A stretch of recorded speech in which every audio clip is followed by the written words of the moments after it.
जय हिंद साथियों, आप सभी के लिए ये वीडियो बहुत ही महत्वपूर्ण होने वाली है क्योंकि 56,000 से ज़्यादा पदों पर वैकेंसी जो है बहुत ही जल्द आपको दिखने वाली है। कब इसके फॉर्म आ जाएंगे, क्या इसकी योग्यता है, क्या आयु में छूट मिलेगी या नहीं मिलेगी, कितने पदों पर भर्ती है, क्या इसका सिलेबस है, कंप्लीट जानकारी मैं आपको इस वीडियो में दूंगा। यानी कि जो कुल मिलाकर 56,000 पदों पर जो वैकेंसी आपकी आने वाली है, 56,300 कुछ पदों पर, उसके फॉर्म कब से शुरू होंगे, सबसे पहले हम लोग ये बात देख लेते हैं भाई। तो यहाँ पर आपका लिखा हुआ है date for submission of online application, यानी कि 10 दिसंबर 2022 से आप लोग अप्लाई कर सकते हो। लास्ट डेट इसकी कब है? 19 जनवरी 2023 इसकी लास्ट डेट है। ये ऑफिशियल नोटिस ही है। तो आपको ये भी पता चल गया कब आप फॉर्म भर सकते हो। अब हम लोग देख लेते हैं इसका एग्जाम कब तक हो जाएगा। तो यहाँ पर schedule of computer based exam जो लिखा हुआ है वो मार्च में लिखा है। 2 महीने इसके एग्जाम चलेंगे। मार्च और अप्रैल 2 महीने इसके एग्जाम चलेंगे। पहली बात आपको मालूम पड़ गई। पूरे नोटिफिकेशन में जो जो इंपॉर्टेंट चीजें हैं वही मैं आपको यहाँ पर बताने वाला हूँ। वैकेंसी के बारे में भी यहाँ पर बखूबी दिया हुआ है। जो बीएसएफ की अगर बात करें उसके लिए कितना आपकी कितनी वैकेंसी है, तो 11,356 वैकेंसी है। सीआईएसएफ के लिए 34,92 वैकेंसी है। सीआरपीएफ के लिए साथियों जो है सबसे ज्यादा है, कितनी है? 26,856 वैकेंसी है। और एसएसबी के लिए भैया 7,275 वैकेंसी है। आईटीबीपी के लिए 1583 वैकेंसी है और एआर के लिए 5215 हैं और एनआईए के लिए 242 हैं और एसएसएफ के लिए 283 है।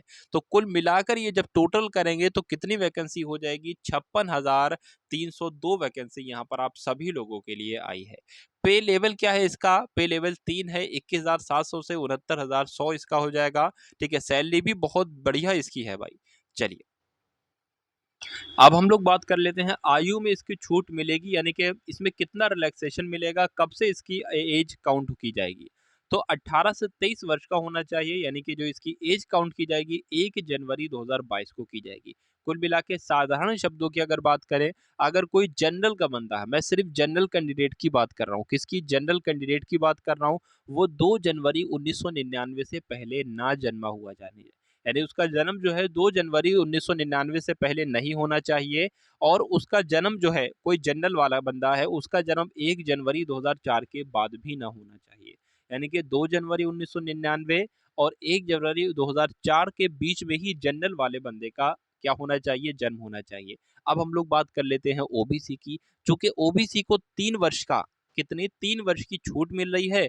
तो अगर हम इसमें क्या कर देंगे, 1999 से 3 वर्ष पहले कर देंगे, यानी कि 2 जनवरी 1996 से अगर किसी का जन्म हुआ है, यानी कि कब तक के लिए? आपका 2004 तक के लिए। तो कुल मिला के अगर किसी का जन्म 2 जनवरी 1996 हुआ है के बाद हुआ है, के बाद हुआ है और वो ओबीसी के बंदा है, तो वो भी फॉर्म भर सकता है, क्योंकि यहाँ पर साफ साफ लिखा हुआ है ओबीसी को 3 वर्ष का छूट दी जाएगी और एससी एसटी को 5 वर्ष की छूट दी जाएगी। जैसे कि अगर इसमें 1999 से 5 साल माइनस कर लेंगे तो 1994 बनेगा। यानी कि 2 जनवरी 1994 के बाद किसी का जन्म हुआ है तो वो भी फॉर्म भर सकता है अगर वो एससी एसटी का है। ठीक है, तो ये भी आपको क्लियर हो गई। उसके बाद हम लोग देख लेते हैं महत्वपूर्ण महत्वपूर्ण चीजें क्या हैं। इसमें पूछा जा रहा है कि योग्यता कितनी मांगी गई है, तो योग्यता भी आपकी जो एजुकेशन क्वालिफिकेशन है वो भी लिखी हो। The candidate must have passed matriculation, यानी कि हाई स्कूल जो है एग्जाम उसको पास होना चाहिए। ठीक है, तो अगर एनसीसी आपके पास है तो भी आपको फायदा यहाँ पर मिलेगा। सर्टिफिकेट होते हैं भाई एनसीसी में, ग्रेड मिलते हैं, ग्रेड ए मिलता है, ग्रेड बी मिलता है, ग्रेड सी मिलता है। तो जिसको बात करें grade C, NCC C certificate जिसके पास है, उसको 5% of maximum marks of the examination, यानी कि उसको 5% का फायदा मिलेगा। जिसके पास एनसीसी बी सर्टिफिकेट है उसको 3% का, और जिसके पास एनसीसी ए सर्टिफिकेट है उसको 2% का यहाँ पर फायदा देखने को मिलेगा। ठीक है, तो ये सारी बातें जो है वो, अगर बात करें यहाँ पर फीस वगैरह की बात लिखी हुई है, वो तो इतनी इंपॉर्टेंट है नहीं। अब सबसे महत्वपूर्ण टॉपिक आ चुका है कि स्कीम ऑफ एग्जामिनेशन, यानी कि जो आपका सीबीटी टेस्ट होगा उसका सिलेबस क्या होगा, किस किस टॉपिक से, यानी कि किस किस सब्जेक्ट से आपके सामने प्रश्न जो है लाए जाएंगे। तो 90 मिनट आपको दिए जाएंगे। 4 सब्जेक्ट इसमें आएंगे, जनरल इंटेलिजेंस एंड रीजनिंग आएगी, general knowledge and general awareness आएगी, एलिमेंट्री मैथमेटिक्स आएगी, और हिंदी या इंग्लिश में से आप कोई एक चूज कर सकते हो। सभी के 25-25 क्वेश्चन आपके सामने आएंगे जो कि 25-25 अंकों के होंगे। कुल मिलाकर 100 क्वेश्चन आपके सामने आएंगे, जिसमें से लगभग बात करें 90 मिनट आपको दिए जाएंगे, यानी कि 1.5 घंटा। कट ऑफ की भी हम लोग यही बात कर लेते हैं। कट ऑफ देखिए, कट ऑफ मत पीछे पड़िए, 85 प्रश्न जिस दिन आपने सही कर लीजिए, 85% प्रश्न जिस दिन आपने सही कर लिए, तो आप एक योद्धा बन जाओगे, इस एग्जामिनेशन के बहुत अच्छे लड़ाकू बन जाओगे। नेगेटिव मार्किंग की बात करें तो 0.25 मार्क्स जो है, ठीक है, वो इसमें यानी कि 1/4 की इसमें नेगेटिव मार्किंग है। उसके बाद हम लोग बात कर लेते हैं सिलेबस की, कि जैसे कि रीजनिंग में आपके कौन कौन से चैप्टर से क्वेश्चन उठाए जाएंगे, तो आपके सामने लिखे हुए हैं, इसका स्क्रीनशॉट ले लेंगे। General intelligence and reasoning, general awareness की बात करें तो कौन कौन से टॉपिक से आपके क्वेश्चन उठाए जाएंगे, ये आपके सामने लिखे हैं। उसी प्रकार मैथ का भी लिखा हुआ है और हिंदी और इंग्लिश का भी लिखा हुआ है, ठीक है। ये आपकी जरा पेट और पीएसटी की हम लोग बात कर लेते हैं, यानी कि फिजिकल एफिशिएंसी टेस्ट की बात कर लेते हैं। जो मेल होंगे और जो फीमेल होंगी, मेल को 24 मिनट दिए जाएंगे, उनको 5 किलोमीटर दौड़ाया जाएगा, 5 किलोमीटर दौड़ाया जाएगा। फीमेल की बात करें तो इनको 8.5 मिनट दिए जाएंगे, इनको 1.6 किलोमीटर दौड़ाया जाएगा, ठीक है। For candidates other than those belonging to Ladakh region, for candidates of Ladakh region, यानी कि इसमें लिखा हुआ है जो लद्दाख कैंडिडेट हैं, यानी कि लद्दाख में जो रहते हैं, उनको जो है वो जो मेल होंगे लद्दाख में रहने वाले, उनको 1.6 किलोमीटर दौड़ाया जाएगा 6.5 मिनट में। और जो लद्दाख की महिलाएं हैं, यानी कि फीमेल हैं, उनको 800 मीटर दौड़ाया जाएगा 4 मिनट में। लेकिन जो लद्दाख के नहीं है, उनके लिए ये और ये समय और रनिंग दिया जाएगा, कितनी कितनी दूरी दौड़ाया जाएगा, ठीक है, वो मैंने आपको बता दिया। चलिए, उसके बाद हम लोग बात कर लेते हैं पीएसटी की, यानी कि फिजिकल स्टैंडर्ड टेस्ट की हम लोग बात कर लेते हैं।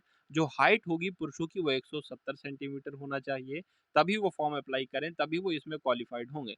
और फीमेल की बात करें तो 157 सेंटीमीटर होनी चाहिए, ठीक है। चलिए, और क्या इंपॉर्टेंट चीज़ है मैं आपको बता देता हूँ।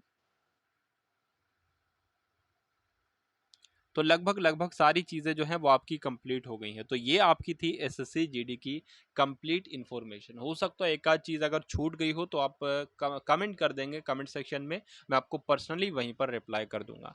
कोई अगर क्यूरी हो तब भी आप लोग पूछ लीजिएगा। टेलीग्राम का लिंक है डिस्क्रिप्शन में, उसको आप सभी लोग जाकर ज्वाइन कर लीजिएगा। और एसएससी जीडी ये 56,000 वैकेंसी है। कुछ लोग कह रहे हैं कि ये फेक नोटिस है, तो मुझे ऐसा नहीं लग रहा है कि ये फेक नोटिस है, ठीक। ऑफिशियल वेबसाइट से आने से पहले ही कभी कभी कुछ नोटिस आ जाते हैं, तो 50% चांसेस है ये रियल नोटिस भी हो सकता है, क्योंकि लगभग वैकेंसी इतनी ही आना है, 50-60 हज़ार के आसपास आना थी वैकेंसी, और 26,302 वैकेंसी का ये आपका नोटिफिकेशन जो है वो आ चुका है। तो कुल मिला के देखिए, इसमें कोई झूठ, सब कुछ सिर्फ वैकेंसी जो थी वो इसमें आई है, बाकी सारा इसमें सेम था।